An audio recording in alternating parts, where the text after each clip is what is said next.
Hi అండి. ఈరోజు మా ఇంట్లో స్పెషల్ బోడ కాకరకాయ ఫ్రై. ఎలా చేసుకోవాలో చూడండి. నూనె, ఆవాలు, జీలకర్ర, ఎండుమిర్చి, పచ్చిమిర్చి,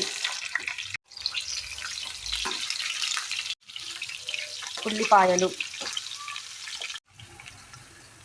కరివేపాకు అన్నిటినీ మంచిగా వేయించుకోవాలి. అల్లం వెల్లుల్లి పేస్ట్, పసుపు, బోడ కాకరకాయ ముక్కలు వేసి బాగా కలుపుకోవాలి.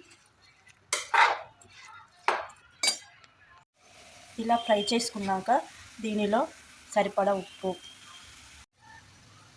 కారం, కొత్తిమీర పౌడర్ వేసి బాగా కలుపుకోవాలి.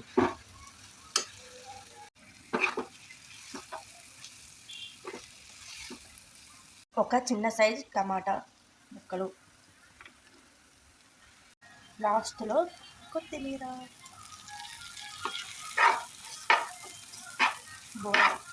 బోడ కాకరకాయ కర్రీ రెడీ అయిపోయింది.